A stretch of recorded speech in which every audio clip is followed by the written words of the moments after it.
এটা বন্ধ করি। গুড ইভিনিং, শুভ সন্ধ্যা। কেমন আছেন আপনারা সবাই? নিশ্চয়ই খুব ভালো আছেন, আমিও খুব ভালো আছি। আজ হলো শুক্রবার, ঘড়ির কাঁটা 6:30 ঘরে সাজুগুজু করে রেডি হয়ে নিয়েছি, যাবো যোগব্যায়ামের ক্লাসে। ওখানে পিকনিক রয়েছে, আমরা সব বন্ধুরা মিলে ওই কিছু টাকা দিয়ে মাংস, তারপরে রুটি, এই সমস্তর আয়োজন করেছি। ওখানে বসে খাওয়া হবে না যে যার পার্সেল নিয়ে চলে আসবে এখনো বুঝতে পারছি না আমি, কারণ এই কয়দিন আর যোগব্যায়ামের ক্লাসে যেতে পারিনি। শরীরটা এত খারাপ ছিল জামাই ষষ্ঠী খেয়ে আসার পরে, আর ক্যামেরা অন করে আপনাদের সঙ্গে যে কথা বলবো, মনের শক্তি শরীরের জোর কোনোটাই ছিল না। তাই ইন্দ্রকে বললাম আমাকে একটু পৌঁছে দিয়ে আসবে, বলে দাঁড়াও একটু, আমিও ওদিকে যাব। আমি তাহলে চলো। আজকের এই পিকনিকটা যে কতদিন পরে করছি, আর স্কুলের সেই অল্প পয়সা দিয়ে যে পিকনিকগুলো হতো সেটার কথা মনে পড়ে যাচ্ছে। সবাই মিলে 2 টাকা 5 টাকা দিয়ে ঝালমুড়ি আলু কাবলি বানিয়ে যেটুকু পারতাম খেতাম, বাদ বাকিটা বাড়ির লোকের জন্য নিয়ে আসতাম। করেছেন না? আজকে অনেক দিন পরে পিকনিক করছি। আমাদের এই যোগব্যায়ামের ম্যাডামটা যে কি ভালো, মানে যেমন যোগব্যায়াম শেখানোর সময় একদম সিরিয়াসভাবে শেখায়, আবার যখন আমরা বলি ম্যাডাম আজকে একটু পিকনিক করব কিংবা আজকে একটু গল্প করব, উনি সেটাকেও সমর্থন করে। আমাদের এই বয়সে এসে কোনো কিছু যদি ওই মানে হাতে লাঠি নিয়ে শেখানো হয়, আমাদের সেখানে যেতে ভালো লাগবে না। সব কিছুই দিতে হবে, তাই না? বয়সের একটা মধ্য পর্যায়ে এসে দাঁড়িয়েছি। ও, আমার খাওয়ানোর কথা শুনে আমার পুপু বলছে যে আমি তাহলে রাতে একটা চিকেন বিরিয়ানির অর্ডার দেবো। আমি দাঁড়া, আমি পিকনিক থেকে আসবো তারপরে অর্ডার দিবি। বলছে কেন কেন? আর রুটি তো খেতে পারি না গো, সবাই যখন খাচ্ছে ওখানে একটুখানি বসবো খাবো, এই যা। তবে রুটি খেয়ে রাতে তৃপ্তি হয় না, আমি হজমও করতে পারি না। পুপু যদি বিরিয়ানি অর্ডার দেয় সেখান থেকে আমিও একটুখানি খাবো, এটাই হচ্ছে মূল উদ্দেশ্য। সন্ধেবেলা মা লক্ষ্মী কোন রাস্তা দিয়ে আসে না আসে তার কোনো ঠিক আছে? সব গেটের লাইট জ্বালিয়ে রাখতে হয়। অত কারেন্টের বিলের কথা ভাবলে হবে গোবিন্দ? ওই যে কত দূরে নিয়ে যাচ্ছ গো? কি গো, সবই জানো। টাটা। চলুন বন্ধু, আমাকে এই কুর্তিটা পরে ভালো লাগছে, অনেকদিন আগের কেনা, ভেবেছিলাম গায়ে হবে না, কিন্তু না, আয়রন করতে হয়েছে। পুরো মুচকে মুচকে একাসার হয়ে গেছিল। অনেকদিন আগের জামা গায়ে ফিট হলে যে কি আনন্দ লাগে। দেখুন না কত কি এসছে গো, কত জুতো কত জুতো।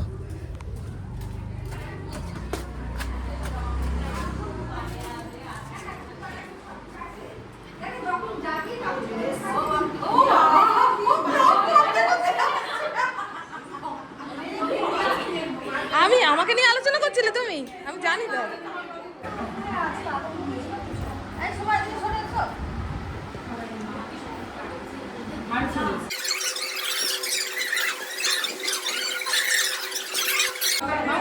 হ্যাঁ হ্যাঁ হ্যাঁ, সবার হাতে পাতা চলে গেছে।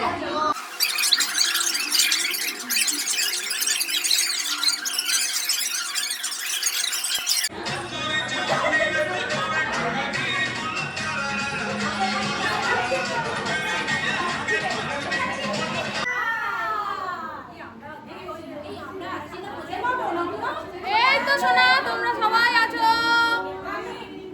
এই যে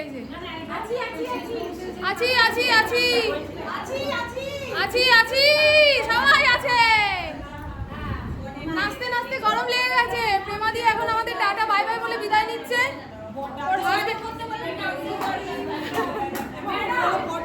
বর ডাকছে, পতি পরমেশ্বর ডাকছে, এখন উনি যাচ্ছে। বর বললে যেত না, পতি পরমেশ্বর ডাকছে, এখন উনি যাচ্ছে।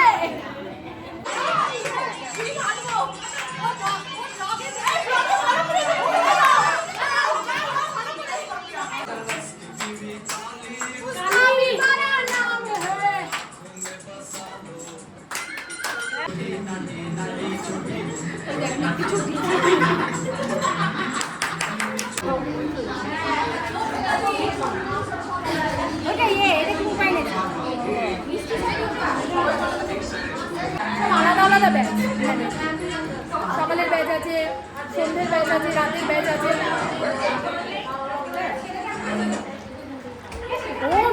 বেঁচে যাচ্ছে দেখো।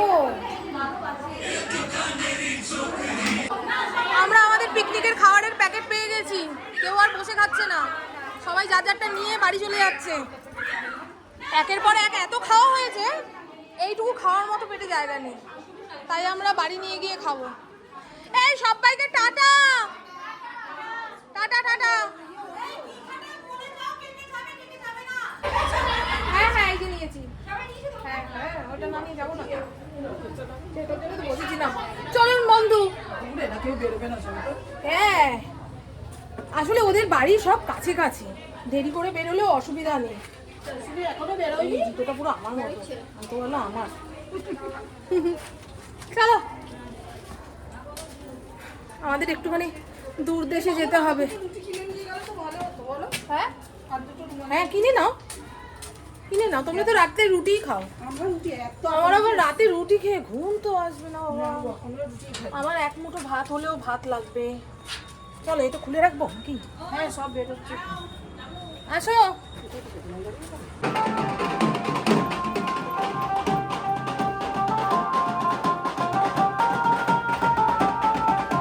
এই চোখটা এত চুলকাচ্ছে, মনে হয় ঠুলি বেরিয়ে চলে আসবে। গুড মর্নিং, শুভ সকাল। আজ সানডে, ঘড়ির কাটা 11:16 ঘরে। ইন্দ্র এই মাত্র বেরোলো, আর আমি বুবু চা খেলাম। এখন সংসারের কাজকর্মে হাত দিতে হবে। দেখুন আমার রান্নাঘরের এই সমস্ত ভেঙে গিয়ে 2 গামলা বাসন নিয়ে প্রত্যেক দিন লটর পটর খাই।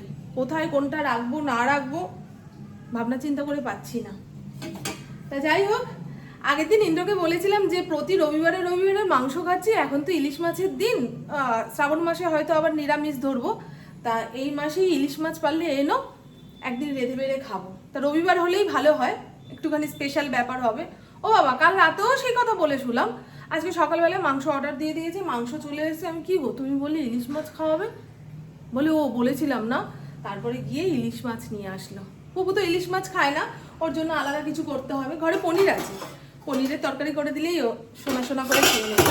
আরে বাবা রে বাবা, আমি এই বাসন কোসন কবে যে গুছিয়ে গাছিয়ে রাখতে পারবো, নাহলে ভালো লাগছে না।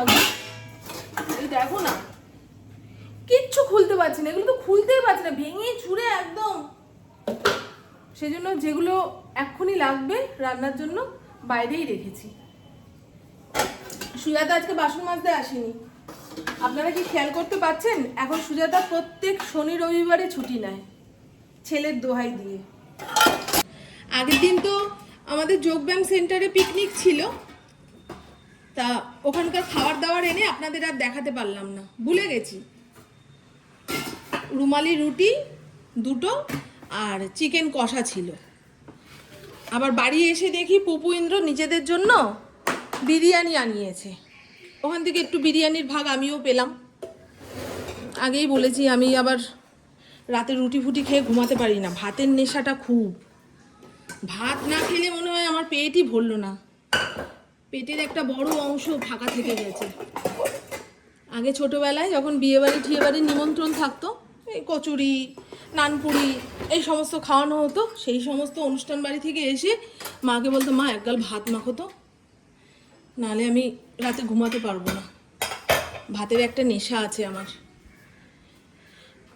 কালকের বাসন কোসন সব মেজে ঘষে এইখানেই উপর দিয়েছিলাম, আর কিছুটা গামলার মধ্যে রেখেছিলাম।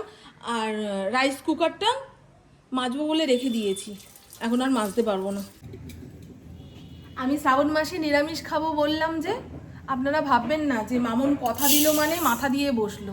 আমার যদি শ্রাবণ মাসে নিরামিষ খেতে ইচ্ছা হয় তো খাবো, আর না হলে যেমন চলছে ভগবান যেমন চালাবে সেভাবেই চলবো, বুঝেছেন? আমাদের বাঙালির 12টা মাসে প্রত্যেক 3 মাস অন্তর অন্তর একটা করে ধর্ম মাস পড়ে, যেই মাসগুলোতে নিরামিষ আহার করলে ভালো, কিংবা শুদ্ধ আচারে ঠাকুর পুজো দিলে মন মেজাজ ভালো থাকে। সব কিছু যা কিছু করছি সব তো নিজের মনটাকে ভালো রাখার জন্য।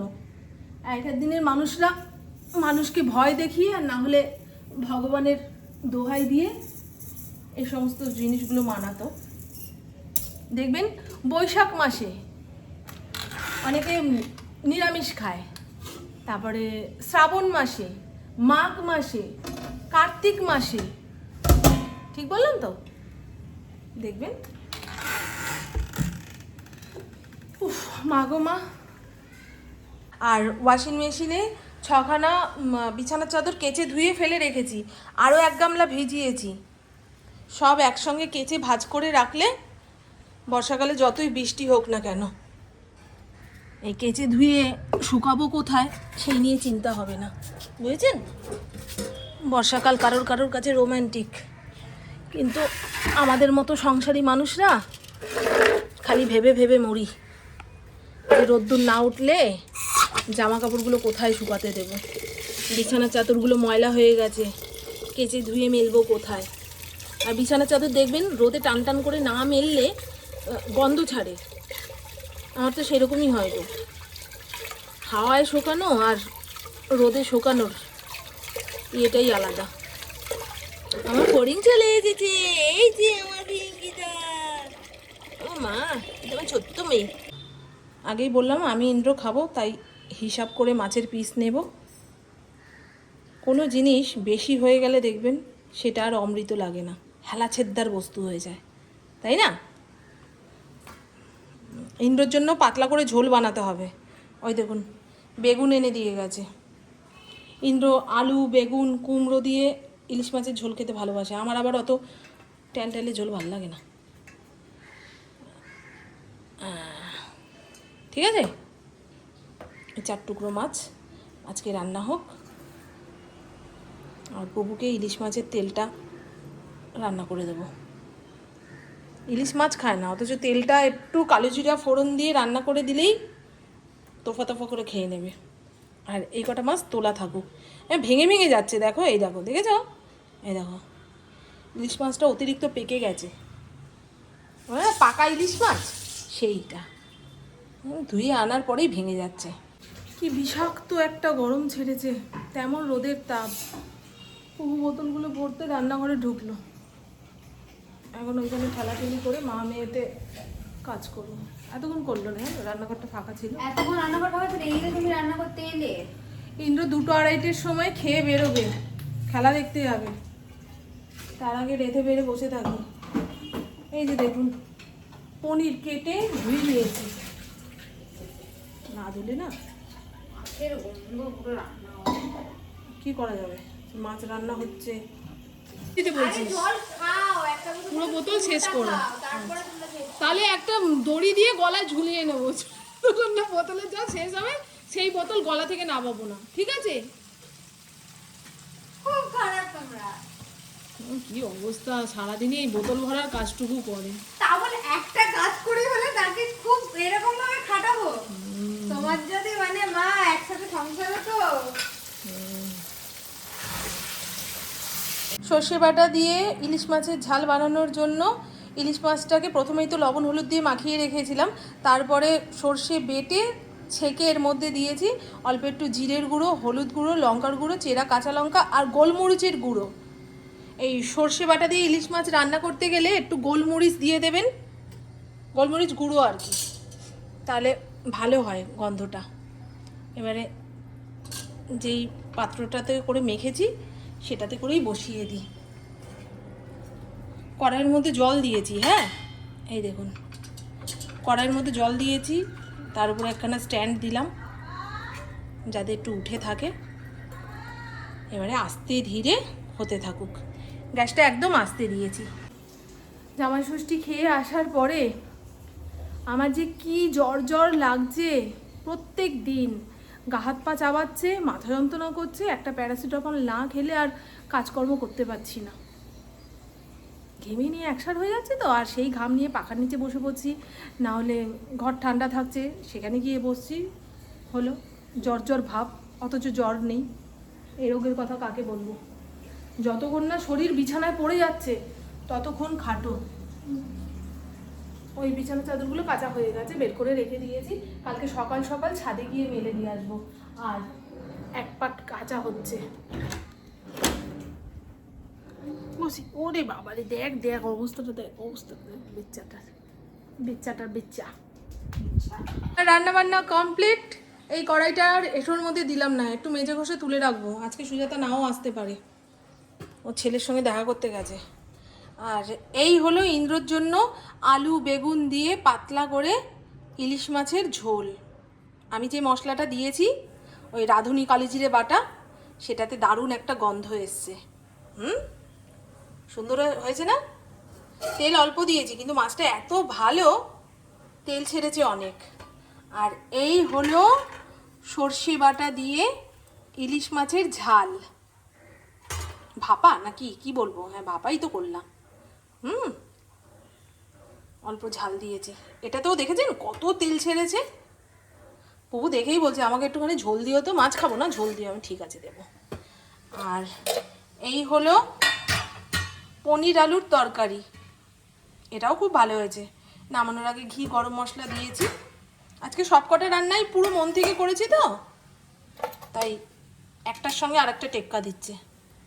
আর এই হলো ইলিশ মাছের তেল, দুখানা তেল রয়েছে। ওই শাশুড়ি মায়ের জন্য ইলিশ মাছ পাঠিয়ে দিয়েছে, সেই মাছের তেলটা, আর আমাদের বাড়িতে যে ইলিশ মাছটা এসছে সেই তেলটা, দুটো তেল মিশিয়ে পুপুর জন্য করে রাখলাম। পুপু আবার মাছ খায় না, ইলিশ মাছের তেলটা দিয়ে গরম ভাত মেখে খেতে খুব ভালোবাসে। এখান থেকে শুরু করবো। গুড ইভিনিং, শুভ সন্ধ্যা। ঘড়ির কাঁটা 8:10-15 ঘরে। আজ দুপুরের খাওয়া দাওয়া ওপরের ঘরে বসেই করেছি, তারপরে অ্যামাজন প্রাইমে রাখ সিরিজটা দেখছিলাম। বাবা, সিরিজটা দেখার পরে এই এত বড় একখানা ভয় মনের মধ্যে চেপে বসে থাকলো। সিরিজটা দেখছি আর পুপুকে বলছি, দেখেছিস রাস্তাঘাটে যখন থাকিস তখন 2বারের বেশি 3বার ফোন করলেই বিরক্ত হোস। ঘরে বসে মা বাবা যে কত টেনশন করে, যখন মা বাবা হবি তখনই বুঝবি।